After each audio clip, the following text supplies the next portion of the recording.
हामी कुरा गर्छौं खानेपानी सरसफाइ र स्वच्छताको। हामी कुरा गर्छौं बाल संरक्षण र सिकाइको। रेडियो कार्यक्रम साथीसँग सरसफाइका कुरा। जुए र चाइल्ड होप युकेको सहयोगमा भोइस अफ चिल्ड्रेनका लागि रेडियो ललितपुर प्रस्तुत गर्दछ कार्यक्रम साथीसँग सरसफाइका कुरा।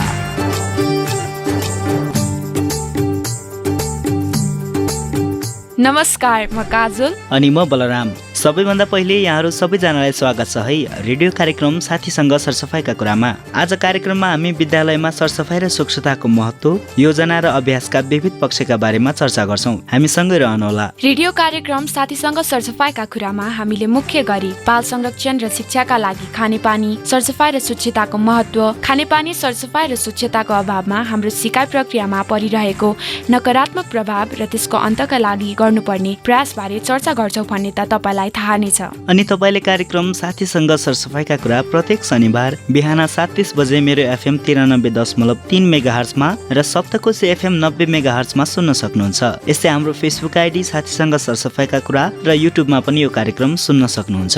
कार्यक्रम सुनेर हामीलाई विभिन्न ठाउँबाट साथीहरूले प्रतिक्रिया र सुझाव पठाइरहनु भएको छ। तपाईहरूको प्रतिक्रिया र सुझावका लागि हार्दिक धन्यवाद। तपाईहरूको प्रतिक्रिया र सुझावले नै हामीलाई यो कार्यक्रम अझै राम्रो बनाउन सहयोग पुग्छ। त्यसैले हामी सधैँ तपाईका प्रतिक्रिया र सुझाव चाहन्छौँ।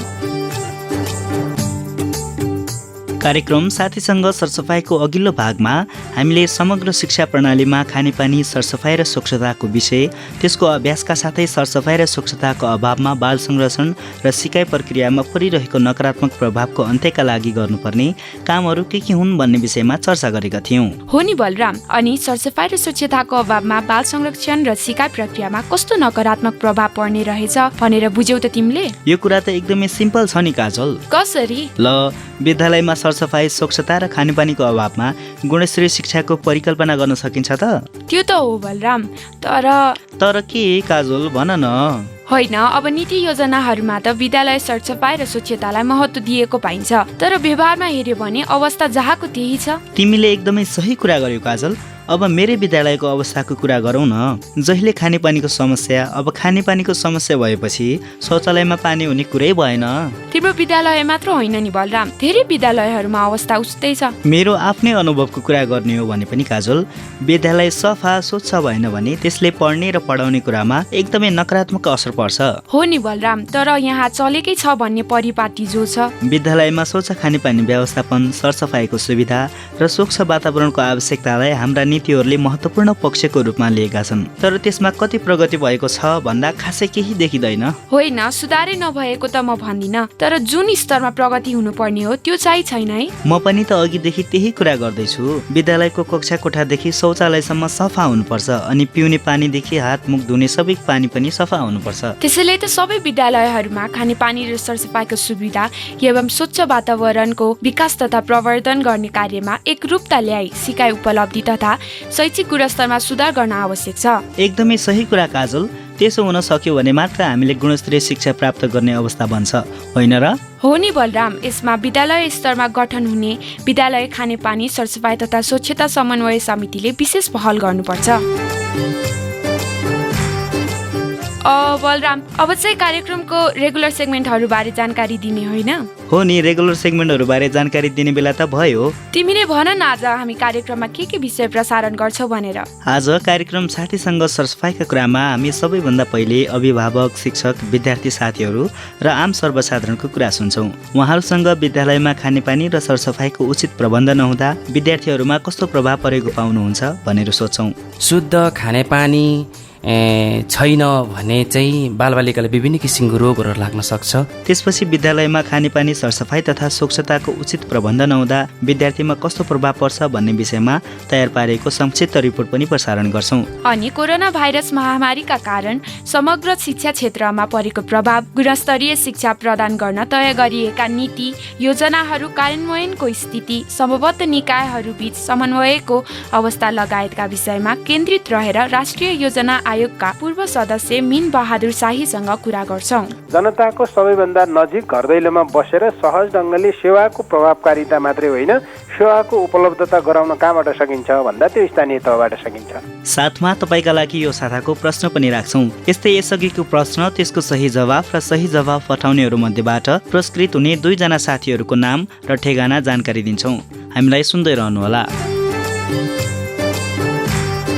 बलराम, एउटा कुरा सोधौं? तिमी पनि गजब छौ है, मलाई पनि एउटा कुरा सोधौँ भनेर भनिराख्नुपर्छ त। त्यही पनि फेरि के सोच्ने हो? हे, केही सोच्दैन, खुरुक्क भन न के कुरा हो त्यो चाहिँ। हाम्रो विद्यालयको खानेपानी सरसफाई तथा स्वच्छता समन्वय समितिको केही काम छैन भने? किन? विद्यालयको वातावरण राम्रो बनाइराख्न समितिको कहिले बैठक बसेकै थाहा छैन, के भन्नु? तिमीहरूले पनि त हाम्रो विद्यालयमा सुरक्षित, भयरहित, हिंसारहित, स्वच्छ सरसफाइयुक्त सिकाइ केन्द्रको रूपमा अघि बढाउन पहल गर्नुहोस् भनेर भन्नु पर्यो नि। मेन समस्या त शौचालयकै छ के? कति पटक भन्नु, कहिले सुधार्दैनन्? कति पटक भन्नु भनेर हुँदैन काजुल। विद्यालयमा शौचालय, खानेपानी जस्ता विषयमा सुधार ल्याउन त निरन्तर पहल गर्नै पर्छ। त्यो त हो बलराम, तर ल तिमीहरूको समस्या बुझ्यौसम्म त भन्नुहुन्छ, कार्यान्वयन चाहिँ कहिले भएन? राष्ट्रिय शिक्षा नीतिले स्कुलहरूलाई भौतिक पूर्वाधारयुक्त सुविधा सम्पन्न बनाउँदै लगिनेछ भनेको छ। यस्तै स्कुल हातामा खानेपानी, शौचालय, खेल मैदान, सरसफाइ किट, प्राथमिक उपचार बाकस अनिवार्य गरिने, स्कुलको वातावरण स्वच्छ, सफा, शान्त, सुरक्षित र हरियालीयुक्त बनाई वातावरण मैत्री हरित संस्थाको रूपमा विकास गरिनेछ भनेको अवस्थामा यसको व्यावहारिक कार्यान्वयनका लागि हामीले निरन्तर पहल गर्नुपर्छ। तिम्रो कुरा सही छ बलराम, यसबारे फेरि एकपटक साथीहरूलाई लिएर गएर सरहरूसँग कुरा गर्नु पर्ला। तिमीले ठिक भन्यौ काजल, हामी विद्यार्थीले कुरा गरेनौँ भने विद्यालयलाई स्वच्छ राख्ने विषयमा पनि प्रगति हुँदैन। त्यसैले आफूले भोगेको समस्याबारे खुलेर कुरा गर्नुपर्छ। हो बलराम, तिमीले सही कुरा गर्यौ। अब चाहिँ रेगुलर सेगमेन्टतिर लागौँ हुन्न? हुन्छ। तपाईँ यति बेला रेडियो कार्यक्रम साथीसँग सरसफाइका कुरा सुन्दै हुनुहुन्छ। कार्यक्रममा अबको समय हो अभिभावक, शिक्षक, विद्यार्थी साथीहरू र आम सर्वसाधारणको विचार सुन्ने। आज हामीले अभिभावक, शिक्षक, विद्यार्थी साथीहरू र आम सर्वसाधारणलाई विद्यालयमा स्वच्छ खानेपानी र शौचालयको राम्रो प्रवर्धन नहुँदा विद्यार्थीहरूमा कस्तो प्रभाव पर्ने गरेको पाउनुहुन्छ भनेर सोधेका छौँ। सुनौ न उहाँहरूको विचार। सर्वप्रथम त नमस्कार है, मेरो नाम चाहिँ बलिराज राई अनि हाल चाहिँ म अहिले इमाडोमा बसिरहेको छु।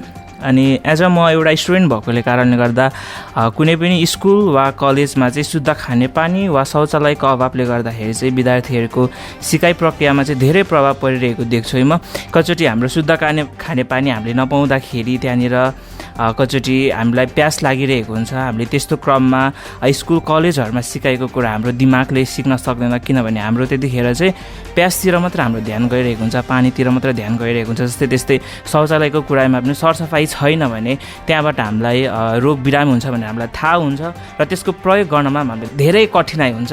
अनि सो भएको कारणले गर्दाखेरि चाहिँ यो शुद्ध खानेपानी र शौचालयको अभावले चाहिँ विद्यार्थीहरूको सिकाइमा धेरै प्रभाव परिरहेको मैले पनि फिल गरेको कुरा हो।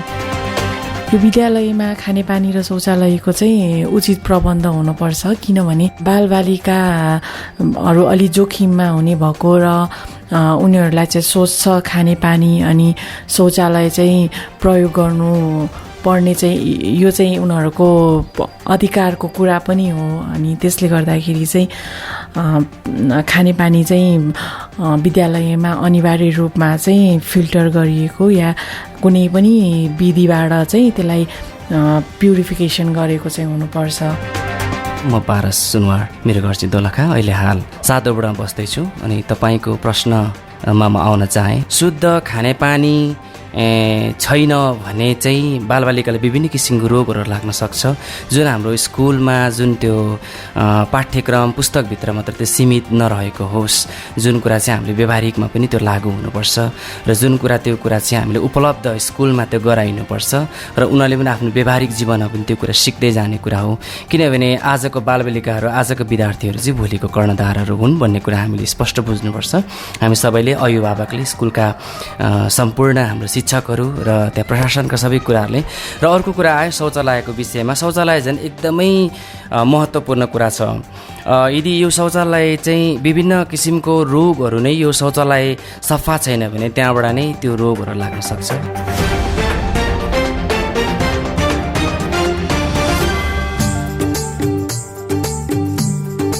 भर्खरै हामीले अभिभावक, शिक्षक, विद्यार्थी साथीहरू र आम सर्वसाधारणको विचार सुन्यौँ। उहाँहरूको भनाइबाट हामीले विद्यालयमा खानेपानी र शौचालयको राम्रो व्यवस्था नहुँदा विद्यार्थीहरूमा पर्ने प्रभावबारे बुझ्न सक्यौँ। सँगसँगै विद्यालयलाई स्वच्छ राख्न सक्यौँ भने मात्र गुणस्तरीय शिक्षा सम्भव छ भन्ने पनि बुझ्यौँ। काजल, तिमीलाई एउटा कुरा थाहा छ? के हो एउटा कुरा भनेको? फेरि जे कुरा सोध्नु छ सिधै सोधे हुन्छ नि। एउटा कुरा थाहा छ भनिराख्नु पर्छ त भने। नरिसाउ न हो, भनिहाल्छु नि। तिम्रो कुरै त्यस्तो हुन्छ, नरिसाएर के गर्नु त अब? ल नरिसाउ।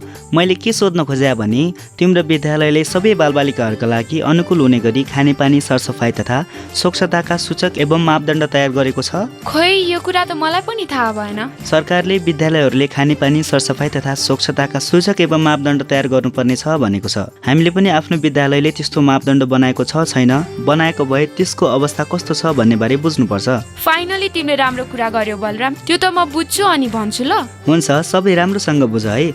अनि आज मैले यही विषयमा रिपोर्ट बनाएको छु। अब चाहिँ मेरो रिपोर्ट सुनाऊ है, हुन्न काजल? हुन्छ। जब कुनै विद्यार्थी विद्यालय पुग्छ, कक्षामा बस्छ, पानी पिउन मन लाग्छ, शौचालय जानुपर्ने हुन्छ, यी सबै क्रियाकलापमा सहजता भए मात्र उसले सजिलो गरी पढ्न सक्छ। गुणस्तरीय शिक्षाको कुरा मात्र गरेर पुग्दैन, त्यसका लागि पर्याप्त आधारहरू तयार गर्नुपर्छ।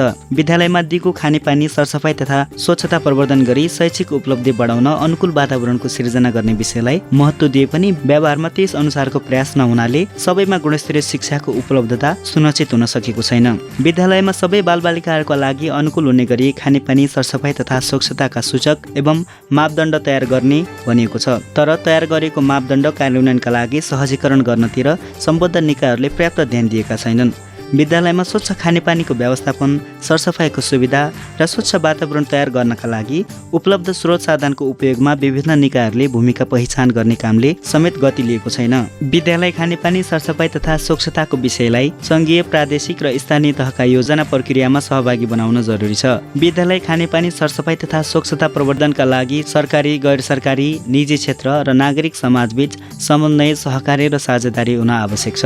यस्तै विद्यालय खानेपानी, सरसफाइ तथा स्वच्छताको विषयलाई विद्यालय स्तरीय योजनामा समावेश गर्ने, विद्यालय खानेपानी र सरसफाइका सुविधा र स्वच्छता प्रवर्धन गर्नका लागि निरन्तर स्वमूल्याङ्कन पद्धति अवलम्बन गर्ने, बाल क्लब, विद्यालय खानेपानी, सरसफाइ तथा स्वच्छता समन्वय समिति र सरकारवालाहरूको क्षमता विकास गर्ने कुरामा प्रष्ट योजनाहरू आवश्यक छन्। विद्यालय खानेपानी, सरसफाइ तथा स्वच्छता कायम गर्ने कार्यलाई नियमित सिकाइ क्रियाकलापसँग आबद्ध गर्ने, सबै विद्यालयहरूमा पानी, शौचालय, वातावरणीय सरसफाइ, हरियाली वातावरण, स्वच्छता सुविधा, स्वच्छता शिक्षा, महिनावारी स्वच्छता व्यवस्थापन, संस्थागत व्यवस्था र दिगोपना, विपद जोखिम व्यवस्थापन, अनुगमन तथा जवाफदाहिताका आधार सहितको मापदण्ड बनाइने भनिए पनि अधिकांश विद्यालयहरूले त्यो मापदण्ड बनाएका छैनन्। सरकारले विद्यालयमा खानेपानी, सरसफाइ तथा स्वच्छताको अवस्थालाई मूल्याङ्कन गरी वर्गीकरण गर्न तारा पद्धतिलाई आधार बनाएको छ। त्यही अनुसार विद्यालयको वर्गीकरण हुने गरेको छ। विद्यालय खानेपानी, सरसफाइ तथा स्वच्छता सम्बन्धी कार्यविधिले विद्यालयमा विद्यमान खानेपानी, सरसफाइ एवं स्वच्छताको अवस्था हेरी तोकिएका मापदण्डको आधारमा विद्यालयलाई उत्कृष्ट, मध्यम र सुधारोन्मुख गरी 3 वर्गमा वर्गीकरण गर्ने व्यवस्था गरेको छ। कार्यविधिको आधारमा पहिचान भएका उत्कृष्ट विद्यालयका लागि 3 तारा, मध्यम अवस्थाका लागि 2 तारा र सुधारोन्मुख अवस्थाका लागि 1 तारा सबैले देख्न सक्ने ठाउँमा प्रदर्शन गर्ने व्यवस्था विद्यालयले मिलाउनु पर्ने भनिए पनि अधिकांश विद्यालयले त्यसलाई व्यवस्था गरेका छन्। बलराम, तिमीले निकै महत्त्वपूर्ण रिपोर्ट सुनायौ। यसबाट हामीले विद्यालयमा खानेपानी, सरसफाइ एवं स्वच्छताको अवस्था हेरी विद्यालयलाई उत्कृष्ट, मध्यम र सुधारोन्मुख गरी 3 वर्गमा वर्गीकरण गर्ने व्यवस्थाको बारेमा बुझ्न सक्यौं। थ्याङ्क यू काजल। अब भने विज्ञ व्यक्तित्वसँगको कुराकानीतिर लागौँ न, हुन्न? हुन्छ। आज कार्यक्रम साथीसँग सरसफाइका कुरामा हामीसँग हुनुहुन्छ राष्ट्रिय योजना आयोगका पूर्व सदस्य मीन बहादुर शाही। शिक्षा क्षेत्रका नीति योजनाहरू कार्यान्वयनको अवस्थाबारे गहिरो अध्ययन गर्नुभएका शाहीसँग आज हामीले कोरोना भाइरस महामारीका कारण समग्र शिक्षा क्षेत्रमा परेको प्रभाव, गुणस्तरीय शिक्षा प्रदान गर्न तय गरिएका नीति योजनाहरू कार्यान्वयनको स्थिति, सम्बद्ध निकायहरू बीच समन्वयको अवस्था लगायतका विषयमा केन्द्रित रहेर कुरा गर्दैछौँ।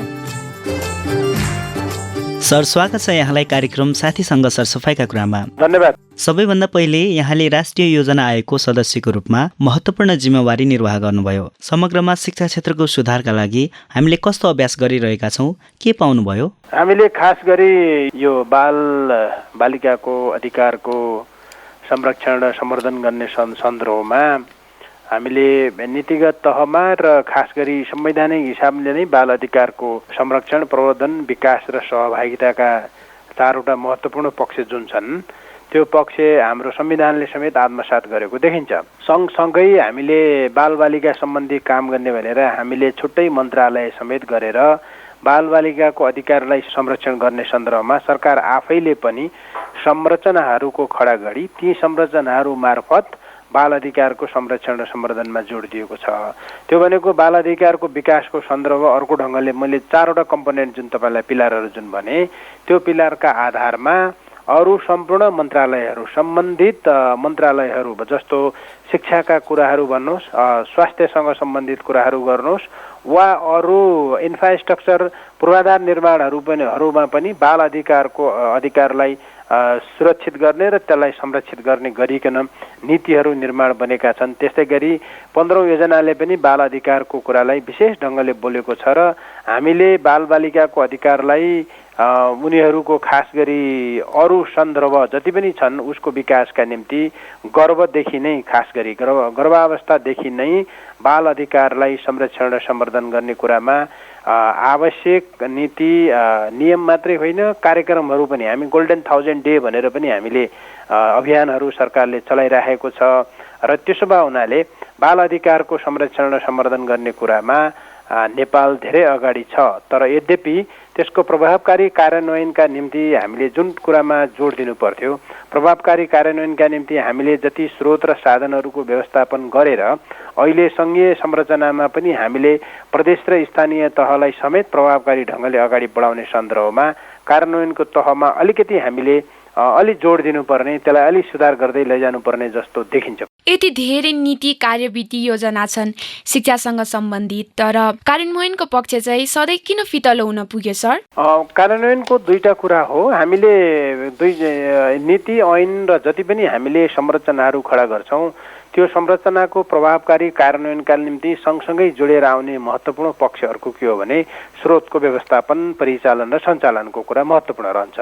तर हाम्रा कहिलेकाहीँ प्रशासनिक तहबाट हाम्रा जे कामहरू हामी गर्छौँ त्यो अलि झन्झटिलो पनि छ। ऐन नियम कानुनहरू हामीले बनाए खास गरी अधिकारको पाटोमा अधिकारको पक्षलाई संरक्षण र सम्वर्धन गर्ने कुरामा हामीले धेरै कुराहरूलाई सुनिश्चित गऱ्यौँ र त्यो कुरा हामीले उल्लेख गऱ्यौँ संविधानदेखि ऐन नियम कानुनमा। तर कार्यान्वयनको तहमा हामी जति पनि अरू स्थानीय तह फेरि सङ्घीय मामलामा गइसकेपछि बाल अधिकारको प्रश्न अहिले स्थानीय तहमा पनि छ। सामाजिक कुराहरू स्थानीय तहका अधिकार सूचीभित्र पनि र कति साझा अधिकार सूचीभित्र परेको छ। त्यसमा हुनाले केही कुराहरू हामीले अभ्यासकै क्रममा पनि हामी छौँ, अहिले सङ्घीयता कार्यान्वयनको अभ्यासकै चरणमा पनि छौँ। त्यसमा हुनाले स्थानीय सङ्घीय प्रदेश र स्थानीय तहको बीचको समन्वय, सहकार्य र साझेदारीलाई प्रभावकारी बनाउनु जरुरी छ। किनभने अहिले स्थानीय तहमै बढी स्रोत र साधनहरू जानेर स्थानीय तहमा नै बाल अधिकारको संरक्षण र सम्वर्धनका कुराहरू, बाल अधिकारलाई बालबालिकाको उसको सहभागिताको सुनिश्चित गर्ने कुराहरू, विद्यालयमा बालमैत्री शिक्षा विकासका सन्दर्भका कुराहरू, बालमैत्री अरू विकाससँग सम्बन्धित कुराहरू, बालमैत्री सुशासन प्रणालीका कुराहरू पनि हामीले उल्लेख गरेका छौँ। स्थानीय तहमा बालमैत्री सम्बन्धी हामीले शासन प्रणाली कस्तो हुनुपर्छ, बाल अधिकारको संरक्षण गर्ने सन्दर्भमा के कुराले आधारभूत कुराहरू स्थानीय तहमा हुनुपर्छ भनेर स्थानीय तहसँग त्यस्ता खालका नियमावली र ऐनहरू पनि हामीले निर्माण गरेका छौँ। हामी सङ्घीयतामा गयौँ, स्थानीय तहहरूसँग यति धेरै जिम्मेवारी छ, विद्यालय पनि उनीहरूकै माताहात रहने भनेको छ। यसमा कति गम्भीरताका साथ काम भएको पाउनुहुन्छ? स्थानीय तहले जे काम गरिरहेको छ त्यो काम गरेको छैन भनेर भन्न मिल्दैन। तर स्थानीय तहले हामीले अरू सम्पूर्ण पक्षले स्थानीय तहको जुन हाम्रो डिजायर्ड लेभल भनौँ नि, हाम्रो आकाङ्क्षाको तह जे थियो, हाम्रो अपेक्षाको तह जे थियो त्यो तहसम्म पुग्न नसकेको हो। तर यद्यपि के हो भन्दाखेरि हामीले अहिले स्थानीय तहलाई जुन अधिकारहरू प्राप्तिको कुरा मात्रै होइन, प्राप्त अधिकारहरूलाई कार्यान्वयन गर्ने तह र प्राप्त अधिकारहरूको प्रभावकारी कार्यान्वयन कस्तो खालको प्रक्रिया अपनायो भने विधि र पद्धतिहरूलाई अवलम्बन गर्यौँ भने हाम्रा अधिकारहरूलाई संरक्षण र सम्वर्धन गरेर जान सक्छौँ भन्ने कुरामा बढी ध्यान दिन जरुरी छ। त्यसमा उहाँले स्थानीय तहलाई जे अधिकारहरूले प्रत्याभूत हाम्रो संविधानले गरेको छ, हाम्रो शासन प्रणालीले गरेको छ, हाम्रा अरू विभिन्न विधि र प्रक्रियाहरूले गरेका छन्, त्यो अनुसारको स्थानीय तहमा मूलत मानव संसाधनको अभाव जे देखिएको छ त्यसले पनि एउटा समस्या होला। तर अरू कुराहरू मूलत हामीले अहिले जे कुराहरू हामीले अभ्यास गरिरहेका छौँ त्यो हामी यो यति खालको धेरै ठुलो अधिकारको प्रक्षेपण भएको सरकारहरू हामीले 3 तहका सरकारहरू सञ्चालन गरेको सन्दर्भमा हाम्रा काहीँ न काहीँ समन्वय र सहकार्यमा केही कुराहरू मिसिङ छन्, ती ग्याप छन्, ती ग्यापहरू पुरा गर्दै जानुपर्छ र अहिले जे काम भइरहेका छन् ती साह्रै हामीले चाहिँ असन्तोष व्यक्त गरिहाल्नुपर्ने कुराहरू छैन। सुधार गर्नुपर्ने पक्षहरू थुप्रै छन्, हामीसँग लर्निङ भएको छ, त्यही लर्निङमा टेकेर हामीले आगामी दिनहरूमा प्रभावकारी ढङ्गले अगाडि बढ्ने कोसिस गर्नुपर्छ। त्यसो भए यहाँले बताइदिनुहोस् न एउटा विद्यालय कस्तो हुनुपर्छ भनेर। हाम्रा नीति योजनाहरूले कस्तो विद्यालयलाई राम्रो विद्यालयको रूपमा परिकल्पना गरेका छन्, त्यसका आधारहरू के हुन्? यसमा सङ्घ, प्रदेश र स्थानीय तहले कसरी काम गर्न सक्छन्? विद्यालय हामीले किन स्थानीय तहलाई विद्यालय दियौँ भन्दाखेरि सबैभन्दा नजिकको शासन प्रवाह गर्ने, सबैभन्दा नजिकबाट सेवाको प्रवाह गर्ने तह कुन सरकार कुन हो भने हामीले स्थानीय तह मात्रै भनेनौँ नि, हामीले स्थानीय सरकार पनि भन्यौँ नि, होइन? त्यो किन भन्यौँ भन्दाखेरि किन हामीले जनताको सबैभन्दा नजिक घर दैलोमा बसेर सहज ढङ्गले सेवाको प्रभावकारिता मात्रै होइन, सेवाको उपलब्धता गराउन कहाँबाट सकिन्छ भन्दा त्यो स्थानीय तहबाट सकिन्छ। त्यो प्रदेश र सङ्घ जति टाढा छ हरेक जनताको बिचमा घर दैलोबाट भन्दा स्थानीय तह सबभन्दा नजिक छ। त्यस कारणले हामीले हाम्रो परिकल्पना के थियो शासन प्रणालीको भन्दा स्थानीय तहलाई विद्यालयहरूको व्यवस्थापन गर्ने शिक्षाको त्यो जिम्मा दियो भने त्यो नजिकको शासन प्रणाली हुन्छ र त्यो शासन प्रणालीमा शिक्षक र विद्यालयको पूर्वाधारलाई मात्रै जिम्मेवार बनाइएको होइन। त्यसले अर्को कुरा के जिम्मेवारी पनि बनाएको भन्दाखेरि त्यो विद्यालयमा पठाउने बालबालिकाका बाबुआमाहरू जसलाई हामी अभिभावक भन्छौँ, अभिभावकहरू र विद्यार्थीहरू, शिक्षकहरू सँगसँगै अरू त्यो वरिपरिका स्टेक होल्डर, सरकारवालाहरू सबैले दायित्व पुरा गर्नेछन् र विद्यालयलाई एउटा नमुना विद्यालयको रूपमा विकास गर्नेछन् भन्ने परिकल्पनाका आधारमा स्थानीय तहलाई विद्यालय व्यवस्थापनको जिम्मेवारी दिएको। त्यसो भए हुनाले एउटा विद्यालय त्यो सुरक्षित हुनु पर्यो, एउटा विद्यालय त्यो सेनिटेसनका हिसाबले, हाइजिनका हिसाबले त्यो सुरक्षित हुनु पर्यो। जति पनि कुराहरू छन् त्यो घरदेखि विद्यालयसम्मको वातावरण एकै प्रकारको हुने गरीको परिकल्पना चाहिँ हाम्रो संविधानले गरेको छ, हाम्रो योजनाले गरेको छ, हाम्रा नीति तथा कार्यक्रमहरूले गरेका छन्।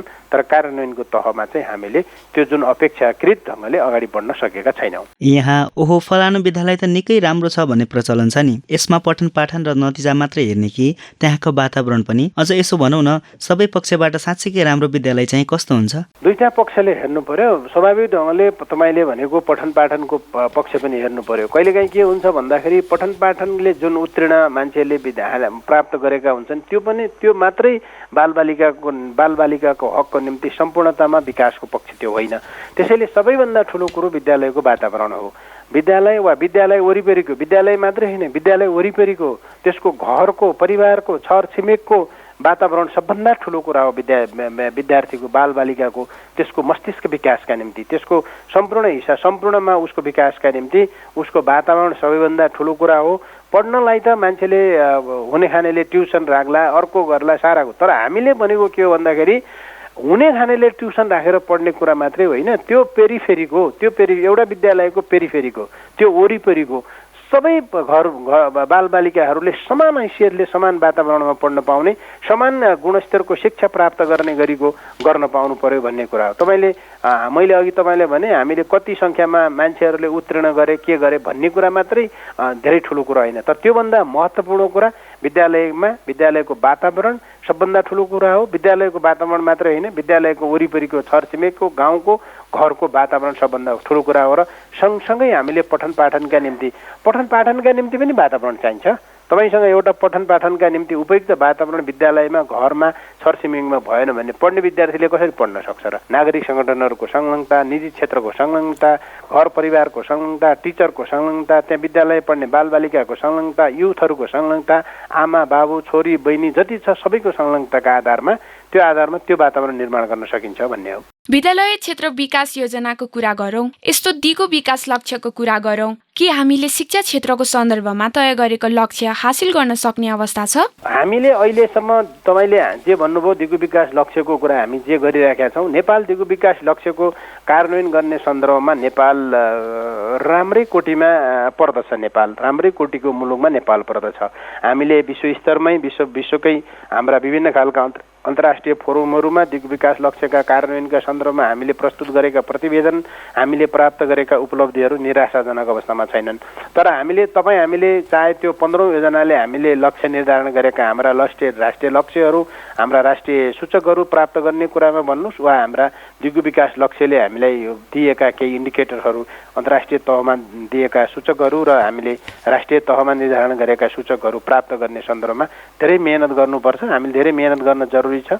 हामीले रिसोर्सहरूको ग्याप छ, हाम्रो ठुलो फाइनेन्सिङ ग्याप छ। त्यो फाइनेन्सिङ ग्यापका निम्ति पनि हामीले निजी क्षेत्र, अन्तर्राष्ट्रिय तहको स्तरको सहयोगको हामीलाई आवश्यकता छ। तर हामीलाई केही कुराहरू छन्, गोल नम्बर हाम्रो जुन शिक्षाभन्दा 4को कुरा भयो हाम्रो, त्यसमा हामीले राम्रै उपलब्धिहरू हासिल गरेका छौँ हाम्रा। तर हामीले के हो भनेदेखि गुणात्मक शिक्षामा हामीले जे उपलब्धि प्राप्त गर्नुपर्ने हो त्यसमा अब अलिकति मेहनत गर्नुपर्ने छ। एसडिजी आफैमा त्यो होल अफ द सोसाइटी र होल अफ द गभर्मेन्टको कुरा पनि भएको हुनाले अहिले कोभिडले गर्दाखेरि पनि हामीले एसडिजी 16को प्राप्तिमा त 2030 सम्मकोमा ग्लोबल्ली नै त्यसले च्यालेन्ज खडा गरेको छ। त्यो चुनौतीपूर्ण नै छ। केही गोलहरू हामीले प्राप्त गर्न सकिँदैनन् कि भन्ने अवस्थामा छ। जस्तो तपाईँको इनइक्वालिटी गोल नम्बर 10 सँग कुरा गर्नुहोस्, त्यो हामीले प्राप्त गर्न नसकिने सम्भावना छ। जुन ढङ्गको असमानता बढ्दैछ त्यो असमानतालाई कम गर्ने सन्दर्भमा पनि गाह्रै छ। हामीले असमानता पोभर्टीलाई हामीले इराडिकेट गर्ने भन्यौँ भने इनइक्वालिटीलाई हामीले क्रमशः रिड्युस गर्दै लैजाने भन्यौँ। इनइक्वालिटी कसरी रिड्युस गर्छौँ भन्दा हामीले पोलिसी इन्टरभेन्सनहरू मार्फत गर्छौँ। पोभर्टी इराडिकेसन हामी चाहिँ सिधै हाम्रा प्रोग्रामहरूको इन्टरभेन्सन र प्लान र प्रोग्रामको इन्टरभेन्सनबाट त्यसलाई इराडिकेट गर्छौँ भन्यौँ। यहाँको महत्त्वपूर्ण समयका लागि हार्दिक धन्यवाद सर। धन्यवाद। हामीसँग हुनुहुन्थ्यो राष्ट्रिय योजना आयोगका पूर्व सदस्य मीन बहादुर शाही। उहाँसँग आज हामीले कोरोना भाइरस महामारीका कारण समग्र शिक्षा क्षेत्रमा परेको प्रभाव, गुणस्तरीय शिक्षा प्रदान गर्न तय गरिएका नीति योजनाहरू कार्यान्वयनको स्थिति, समबद्ध निकायहरूबीच समन्वयको अवस्था लगायतका विषयमा केन्द्रित रहेर कुरा गर्यौं। कार्यक्रमको अर्को भागमा हामीले उहाँसँग विद्यालयमा दिगो खानेपानी, सरसफाई तथा स्वच्छता प्रवर्धन गरी शैक्षिक उपलब्धि बढाउन अनुकूल वातावरण सिर्जना गर्ने विषयमा प्रभावकारी ढङ्गले काम हुन नसक्नु पछाडिका कारणहरूबारे केन्द्रित रहेर कुरा गर्नेछौँ। अनि आजको कार्यक्रम तपाईँलाई कस्तो लाग्यो? हामीलाई प्रतिक्रिया र सुझाव पठाउनुहोला। अब भने कार्यक्रम साथीसँग सरसफाइका कुराबाट बिदा माग्ने समय भइसकेको छ। त्यसअघि कार्यक्रम साथीसँग सरसफाइका कुरामा यसअघि हामीले सोधेका प्रश्नको सही जवाफ भन्छौँ है। कार्यक्रमको अघिल्लो भागमा हामीले नेपालको कति जनसङ्ख्यासँग आधारभूत खानेपानीको उपलब्धता छैन भनेर सोधेका थियौँ। यो प्रश्नको सही जवाफ हो 35 लाख। हामीलाई धेरै श्रोताहरूले नेपालमा 35 लाख जनसङ्ख्यासँग आधारभूत खानेपानीको उपलब्धता छैन भनेर सही जवाफ पठाउनु भएको छ। त्यसमध्ये 2 जना काभ्रे मण्डनदेव पुरका सुमन नेपाल र सुनसरी प्रकाशपुरका सरोज कुसियत पुरस्कृत हुनुभएको छ। यहाँहरू दुवैजनालाई बधाई छ। हामी पुरस्कार सामग्री यहाँको ठेगानामा पठाउनेछौँ, प्रतीक्षा गर्नुहोला। सही जवाफ पठाउने सबैमा हार्दिक धन्यवाद। अब आजको प्रश्न राख्छौँ। सरकारले विद्यालयमा खानेपानी, सरसफाई तथा स्वच्छताको अवस्थालाई मूल्याङ्कन गरी वर्गीकरण गर्न कुन पद्धतिलाई आधार बनाएको छ? प्रश्न फेरि एकपटक। सरकारले विद्यालयमा खानेपानी तथा स्वच्छताको अवस्थालाई मूल्याङ्कन गरी वर्गीकरण गर्न कुन पद्धतिलाई आधार बनाएको छ? तपाईँले यो प्रश्नको जवाफ हाम्रो टेलिफोन नम्बर 0155 48018, मोबाइल नम्बर 9802022822 र हाम्रो इमेल ठेगाना साथीसँग सरसफाई@gmail.com मा हाम्रो फेसबुक पेज साथीसँग सरसफाइका कुरामा पनि पठाउन सक्नुहुनेछ। जवाफ पठाउने ठेगाना फेरि एकपटक। Telephone number 0155 48018, mobile number 9802022822, email ठेगाना साथीसँग सरसफाई@gmail.com र फेसबुक पेज साथीसँग सरसफाइका कुरा। जवाफ पठाउँदा आफ्नो नाम र ठेगाना प्रश्नसँग उल्लेख गर्नुहुन अनुरोध गर्छौँ। सही जवाफ पठाउने मध्ये प्रत्येक साता 2 जनालाई हामीले पुरस्कृत गर्नेछौँ। यो जानकारी सँगै आजलाई कार्यक्रम साथीसँग सरसफाइका कुराबाट प्राविधिक दाजु भूमिराज श्रेष्ठको साथमा म काजोल अनि म बलराम बिदा माग्छौँ। नमस्कार।